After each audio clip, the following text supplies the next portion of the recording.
Educational trip पे मैं नीतीश कुमार आप लोगों का स्वागत करता हूं। दोस्तों आज हम लोग बात करने जा रहे हैं कुछ इंटरेस्टिंग टॉपिक के बारे में। आई होप आपको हमारा ये टॉपिक पढ़ करके मजा आएगा। तो तड़कते भड़कते हम लोग चलते हैं अपने उसी टॉपिक की ओर जिसका नाम है आपका परमाणु संरचना यानी कि एटॉमिक स्ट्रक्चर। और जब बात एटॉमिक स्ट्रक्चर की हो और बात एटम की ना हो तो बड़ी नाइंसाफी हो जाती है ना। तो नाइंसाफी ना हो तो हम लोग देखते हैं किसके बारे में। सबसे पहले हम लोग बात करेंगे किसको, जॉन डाल्टन के बारे में, ठीक है। इसके बाद फिर हम लोग बात करेंगे किसके, थॉमसन के बारे में। और इसके बाद फिर हम लोग बात करेंगे रदरफोर्ड के बारे में, ठीक है। इसके बाद फिर हम लोग बात करेंगे निल्स बोर के बारे में। और इसके बाद फिर हम लोग चले जाएंगे मॉडर्न केमिस्ट्री में, ठीक है।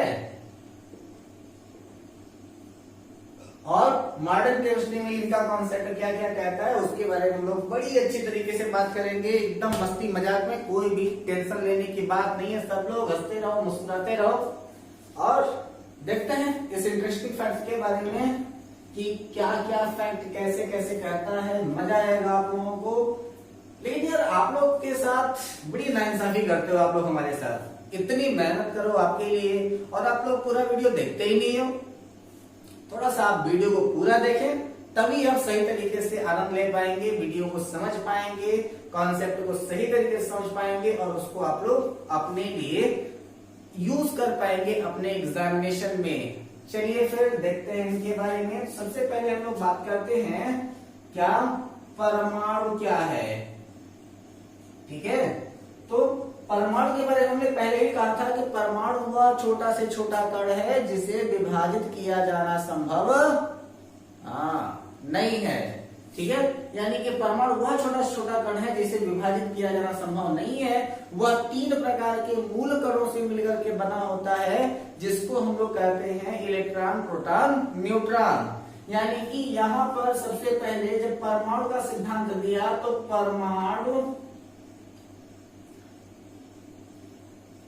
परमाणु सिद्धांत किसने दिया है, जॉन डाल्टन ने दिया, ठीक है। अब यहां पर 3 कॉन्सेप्ट हैं, ये 3 के तीनों कॉन्सेप्ट एक दूसरे के पूरक। कौन कौन से कॉन्सेप्ट, तो सबसे पहले हम लोग परमाणु सिद्धांत को डाल्टन ने दे दिया, सबको समझ में आता है, सभी लोग इसके बारे में जानते भी हो, है ना। लेकिन ये जो 3 कॉन्सेप्ट है जो सबसे ज्यादा प्राइमरी 3 कॉन्सेप्ट कहे जाते हैं तो इनको हम लोग कहते हैं आइंस्टीन कॉन्सेप्ट, ध्यान दीजिएगा, आइंस्टीन कॉन्सेप्ट, डाल्टन कॉन्सेप्ट और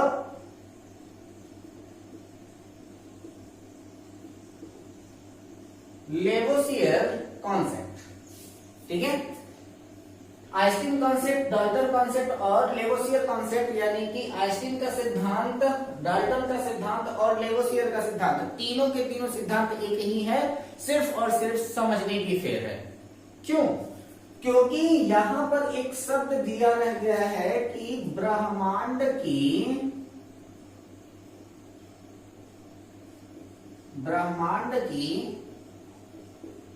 सभी वस्तुएं पदार्थ एवं ऊर्जा की बनी है, ठीक है। तो ब्रह्मांड की सभी वस्तुएं किस चीज की बनी हुई है, तो ब्रह्मांड की सभी वस्तुएं बनी हुई है किससे, ब्रह्मांड की सभी वस्तुएं बनी है पदार्थ एवं ऊर्जा से। जैसे ही पदार्थ का नाम लिया, नाम आ गया लेवोसियर का, और जैसे ही ऊर्जा का नाम आ गया वैसे ही बात आ गई किसकी, अल्बर्ट आइंस्टीन की। ये दो के दोनों कॉन्सेप्ट ऐसे कहते हैं कि यहाँ पर जहां पर आपका ब्रह्मांड की सभी वस्तुओं की बात किया जा रहा है, वस्तु का मतलब है आपका परमाणु, ठीक है। परमाणु सबसे छोटा छोटा कण है, यानी कि जैसे कि अगर हम लोग यहाँ पर एक ब्रिक ले लें, सोने की ले लें, इसको आधा काटा, फिर इसको आधा काटा, फिर इसको आधा काटा, फिर इसको आधा काटा, फिर आधा काटा, फिर आधा काटा, काटते काटते इतना छोटा पार्टिकल कर दिया गया जाए कि इसके बाद फिर उसे डिवाइड किया जाना पॉसिबल हो ही ना, वही आपका एटम है। ठीक है, यानी कि atom are that types of particle which are not possible to divide, यानी कि परमाणु वह होता है जिसे विभाजित किया जाना संभव नहीं होता। अब परमाणु को जब विभाजित किया जाना संभव नहीं होता तो यहाँ पर होता क्या है कि इन तीन सिद्धांतों को लेकर के हम लोग कार्य करते हैं, और वो क्या कहते हैं कि सबसे पहले ऊर्जा का सिद्धांत, और ऊर्जा का सिद्धांत कहता क्या है, ऊर्जा का सिद्धांत कहता क्या है कि ऊर्जा न उत्पन्न होती है और ना ही नष्ट होती है, यह एक रूप से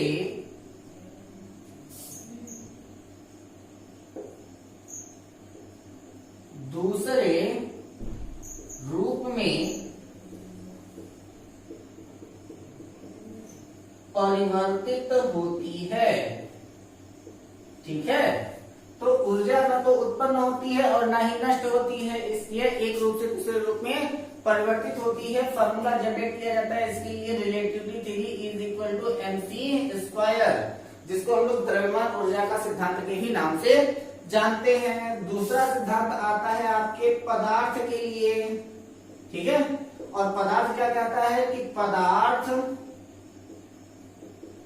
ना उत्पन्न होता है और ना ही नष्ट होता है, यह एक रूप से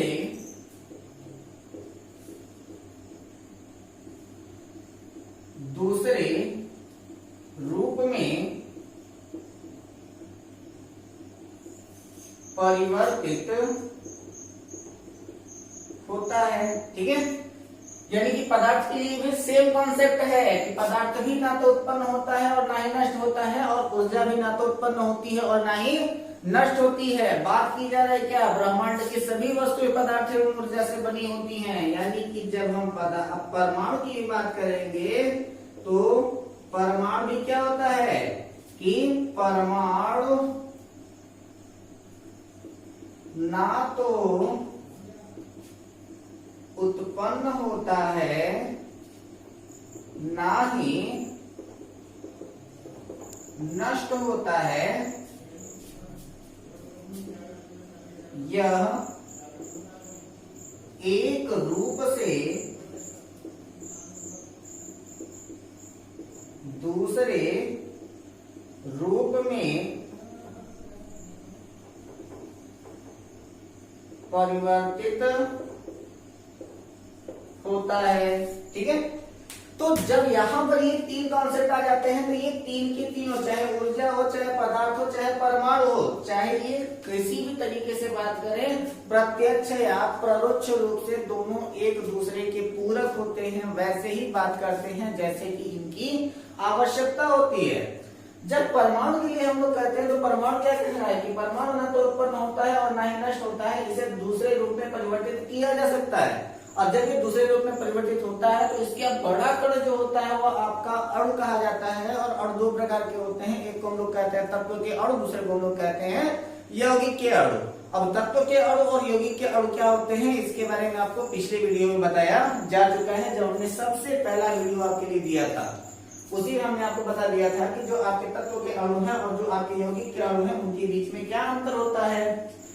तो जब डाल्टन ने परमाणु के सिद्धांत के बारे में बात किया, परमाणु के बारे में बात किया कि जब आपका परमाणु को ना तो उत्पन्न किया जा सकता है और ना ही नष्ट किया जा सकता है, तो जो आपका परमाणु है इसे सत्यापित करने के लिए अलग अलग लोगों ने अपने अलग अलग सिद्धांत दिए, और उनमें से जो कुछ प्रमुख सिद्धांत हैं जिनके बारे में आपके एग्जामिनेशन में पूछा जाता है, तो उनमें सबसे पहले कुछ गलत सिद्धांत थे। यानी कि हमें केमिस्ट्री को समझना होगा तो पहले एक्सेप्शंस को और अपवादों को समझना होगा। इसके पहले क्या गलत थ्योरी दी गई थी, उसमें क्या संशोधन किया गया, इसके बारे में भी हमें जानना होगा। तो सबसे पहले अगर हम लोग बात करें तो हम लोग बात करते हैं किसकी, जे जे थॉमसन के बारे में। जे जे थॉमसन, और मिस्टर जे जे थॉमसन ने क्या कहा कि परमाणु का तरबूज मॉडल, एक दिवसीय परीक्षा में बस यही क्वेश्चन ही पूछा जाता है इनसे। या तो कभी कभी पूछता है कि इलेक्ट्रॉन की खोज किसने किया, या फिर ये पूछता है क्या है कि थॉमसन के परमाणु मॉडल को किस नाम से जाना जाता है, तो उसको क्या कहते हैं हम लोग, तरबूज मॉडल के नाम से जानते हैं। तो इनके हम कहने का मतलब ये था कि जो परमाणु होता है वह वृत्ताकार सा भाग है, अगर हम उसे देखें तो उसके चारों तरफ जो होता है वो धन आवेश होता है, और उनमें ऋण आवेश वैसे ही फंसा होता है जैसे कि तरबूज में बीज फंसे हुए हों। ठीक है, इसको इन्होंने क्या कह दिया, इलेक्ट्रॉन का नाम दे दिया। तो जैसे ही इन्होंने इसको इलेक्ट्रॉन कह दिया तो इस मॉडल को हम लोग क्या कहते हैं, तरबूज मॉडल के भी नाम से जानते हैं। अब ये जो आपका तरबूज मॉडल है वो कहता क्या है कि परमाणु में सब कुछ ठीक है भाई, कि धनायन है ऋणायन है, यानी कि इनका मतलब क्या है कि परमाणु धन आयन एवं ऋण आयन का बना होता है, और परमाणु में ऋण आवेशित इलेक्ट्रॉन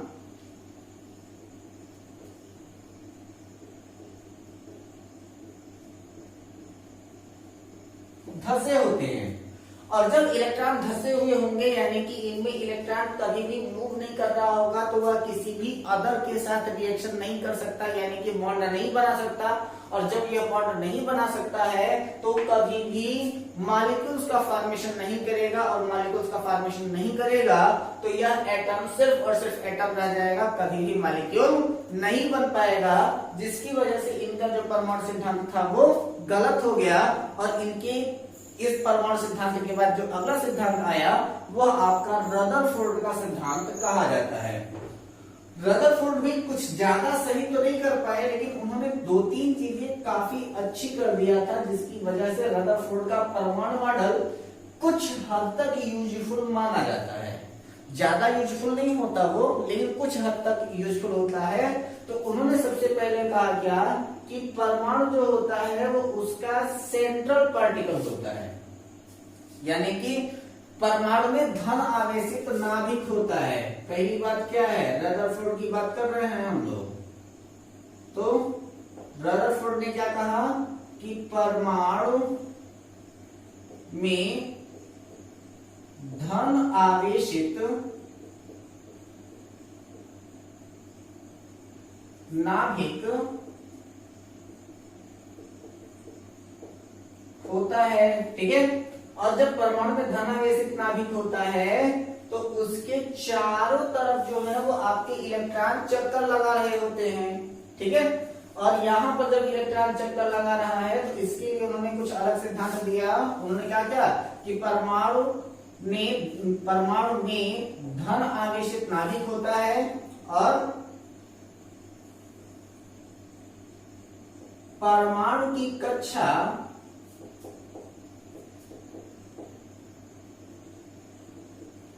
सर्पिलाकार होती है। ठीक है, परमाणु की कक्षा सर्पिलाकार होती है। परमाणु की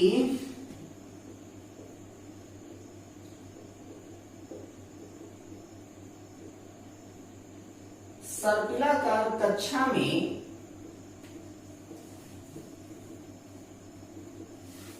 इलेक्ट्रॉन अपना प्रकाश एवं ऊर्जा मुक्त करते हुए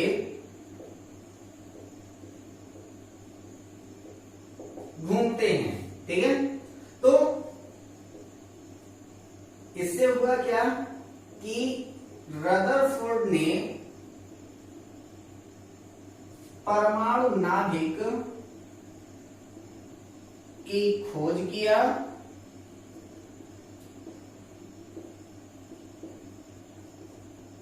तथा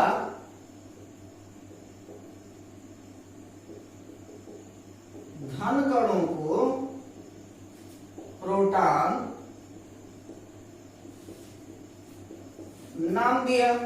ठीक है, तो इन्होंने क्या किया था, रदरफोर्ड ने परमाणु नाभिक की खोज किया था तथा साथ ही साथ धन कणों को इन्होंने प्रोटॉन नाम दिया था।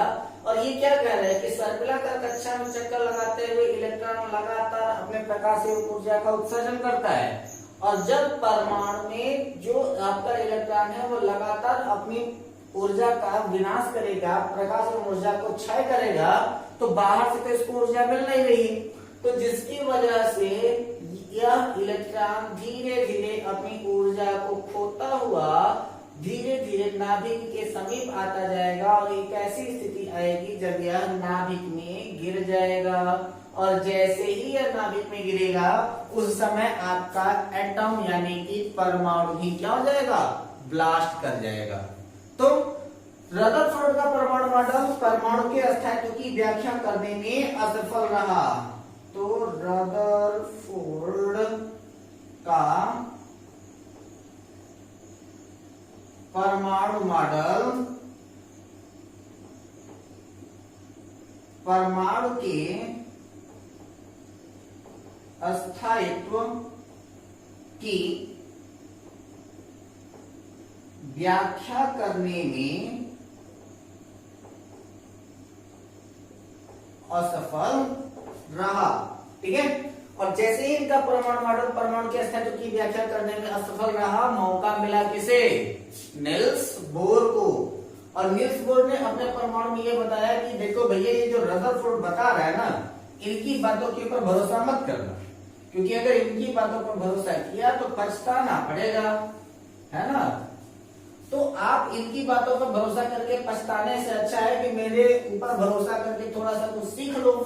तो यहाँ पर नील्स बोर ने क्या कहा, किसने, नील्स बोर ने, उन्होंने कहा कि देखो भैया, जो रदरफोर्ड कह रहा है ना कि परमाणु सर्पिलाकार होता है, तो सर्पिलाकार और गोलाकार कुछ नहीं होता, वो कैसा होता है। तो उन्होंने बताया कि ये जो आपका परमाणु है उसका मध्य धनावेशित है, और उसके चारों तरफ जो कक्षाएं होती हैं वो सर्कुलर सेल होती हैं, यानी कि वृत्ताकार कक्षाएं होती हैं। और इन वृत्ताकार कक्षाओं को हम लोग K, L, M, N या फिर 1, 2, 3, 4 कहते हैं। ठीक है, और प्रत्येक कक्षा में इलेक्ट्रॉन भरने के लिए K = 2n² के फॉर्मूले का इस्तेमाल किया जाता है। यानी कि अगर पहली कक्षा है तो उसमें 2 इलेक्ट्रॉन होंगे, दूसरी कक्षा है तो उसमें 8 इलेक्ट्रॉन होंगे, तीसरी है तो उसमें 18 होंगे, चौथी है तो उसमें 32 होंगे, पांचवी है तो उसमें 50 होंगे, छठवीं है तो उसमें अधिकतम 72 इलेक्ट्रॉन भरे जा सकते हैं। अभी तक हम लोग सिर्फ और सिर्फ 32 इलेक्ट्रॉन तक ही भरने में सफल हो पाए हैं, इससे ज्यादा इलेक्ट्रॉन भरने में हमको सफलता अभी तक नहीं मिल सकी है। ठीक है, तो ये तो आपका क्रम था। अब यहाँ पर ये कहा गया कि K = 2n²। चलो भाई मान लेते हैं तुम्हारी बात हम, कि यहाँ पर हमने कहा गया कि 2 इलेक्ट्रॉन भर देंगे, यहाँ पर 8, 1, 2, 3, 4, 5, 6, 7, 8, यहाँ 18, 1, 2, 3, 4, 5, 6, 7, 8, 9, 10, 11, 12, 13, 14, 15, 16, 17, 18, यहाँ 32, 1, 2, 3, 4, 5, 6, 7, 8, 9, 10, 11, 12, 13, 14, 15, 16, 17, 18, 19, 20, 21, 22, 23, 24, 25, 26, 27, 28, 29, 30, 31, 32। ठीक है, ये तो इलेक्ट्रॉन हमने भर दिया। लेकिन जब इनसे कहा गया तो नील्स बोर का परमाणु मॉडल, नील्स बोर का परमाणु मॉडल हाइड्रोजन के अतिरिक्त किसी अन्य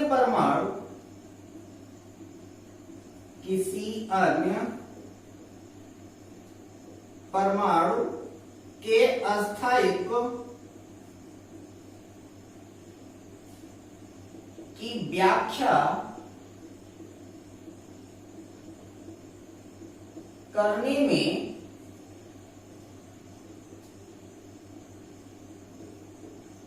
असफल रहा। और इसका मेन कारण यह था कि इनका जो इलेक्ट्रॉनिक मॉडल आया था वह इलेक्ट्रॉन के ऊपर डिपेंड होकर के आया था।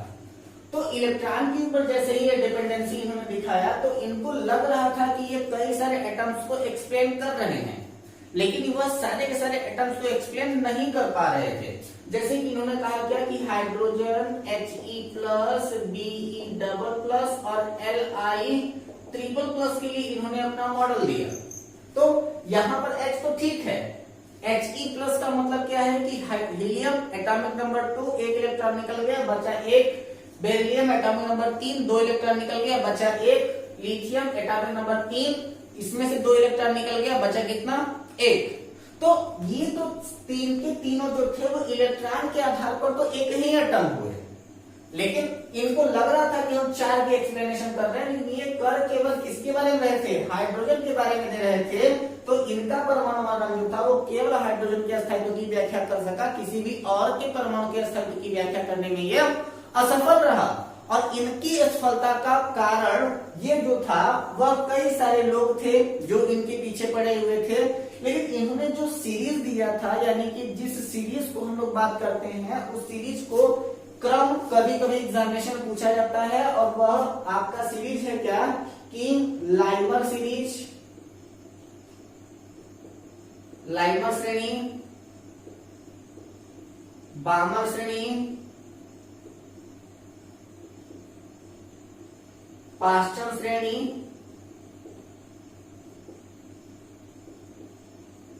ब्रैकेट श्रेणी, और इसके बाद फिर फुंड श्रेणी। ठीक है, तो लाइमर श्रेणी, बामर श्रेणी, पास्चन श्रेणी और ब्रैकेट श्रेणी और फुंड श्रेणी, इन्हीं 5 श्रेणियों के ही आधार पर इन्होंने हाइड्रोजन के एटम को एक्सप्लेन करने का काम किया हुआ था। तो कभी कभी एग्जामिनेशन में ये पूछता है कि इनमें से कौन सी श्रेणी है, कौन सी श्रेणी नहीं है। ठीक है, या फिर कहता क्या है कि निम्नलिखित श्रेणियों को क्रम से लगाइए। तो यही आपकी श्रेणियों का क्रम है, यानी कि लाइमर, बामर, पास्चन, ब्रैकेट और फुंड श्रेणी जो होती है वो आपका क्रम का निर्धारण करती है। तो जब यहाँ पर निल्स बोर जो थे वो सही प्रकार से एटम्स को एक्सप्लेन नहीं कर पाए, तो उनकी एक्सप्लेन को करने के लिए अगला जो मॉडल आया वह मॉडल था आपके सोमरफेल्ड का मॉडल। ठीक है, तो सोमरफेल्ड का परमाणु मॉडल क्या होता है वो देख लेते हैं हम लोग। तो सोमरफेल्ड का परमाणु मॉडल, अब सोमरफेल्ड का परमाणु मॉडल क्या था कि इन्होंने कहा क्या कि जो परमाणु है वो दीर्घवृत्ताकार है।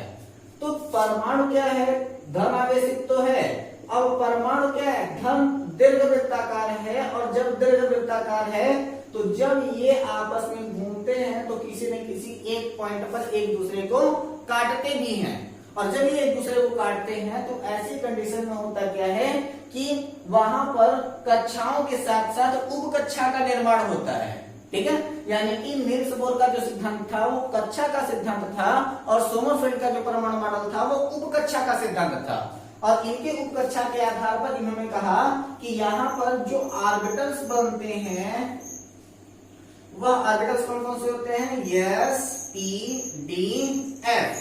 ठीक है, S ऑर्बिटल में सिंगल गैप होता है, P ऑर्बिटल में ट्रिपलेट गैप होता है, D ऑर्बिटल में 5 गैप होते हैं, और F ऑर्बिटल में 7 गैप्स होते हैं। 1 2 3 4 5 6 7। किसी भी एक ऑर्बिटल में भरे जाने वाले इलेक्ट्रॉनों की संख्या अधिकतम 2 होती है, यानी कि ऑर्बिटल्स में भरे जाने वाले इलेक्ट्रॉन कि अधिकतम संख्या कितनी, 2। तो यहाँ पर तो सिंगल ऑर्बिटल है तो इसमें 2 इलेक्ट्रॉन, यहाँ 3 है तो यहाँ 6, यहाँ 5 है तो यहाँ 10, और यहाँ F है तो यहाँ पर 7 है तो यहाँ पर 14 इलेक्ट्रॉन। यानी कि S ऑर्बिटल में मैक्सिमम 2 इलेक्ट्रॉन, T में 6, D में 10 और F में अधिकतम 14 इलेक्ट्रॉन भरे जा सकते हैं। इसके बारे में डिटेल एक्सप्लेनेशन हम लोग करेंगे आपके अगले वीडियो में, जिसमें हम आपको बताएंगे कि आखिर ये 2, 6, 10 और 14 कहां से आया। इसके बाद फिर हमारा मॉडर्न कॉन्सेप्ट क्या कहता है, वह किस तरीके से हमको डिफाइन करता है कि हम किस तरीके से आगे बढ़े और एक एक कॉन्सेप्ट के बारे में अच्छी तरीके से समझ पाए। हम आशा करते हैं आपको हमारी यह वीडियो पसंद आई होगी। अगर हमारी वीडियो आपको पसंद आई हो तो आप अपनी राय हमारे कमेंट बॉक्स में दें। आपकी सलाह हम आमंत्रित करते हैं। यदि हमसे कोई त्रुटि हो रही हो तो आप वो भी हमें जरूर बताएं, हमें अपनी त्रुटियों से अवश्य अवगत कराएं, ताकि हम उसमें सुधार करके आपके लिए अच्छे कंटेंट ला सकें। यदि आप हमारे चैनल पर नए हैं तो हमारे चैनल को सब्सक्राइब करके ज्यादा से ज्यादा लोगों को शेयर करें, ताकि हमारी वीडियो को ज्यादा से ज्यादा लोग देख सकें। घर पे रहें, हंसते रहें, मुस्कुराते रहें, अपना और अपनों का ख्याल रखें। तब तक के लिए धन्यवाद। मिलते हैं अगले वीडियो में। धन्यवाद।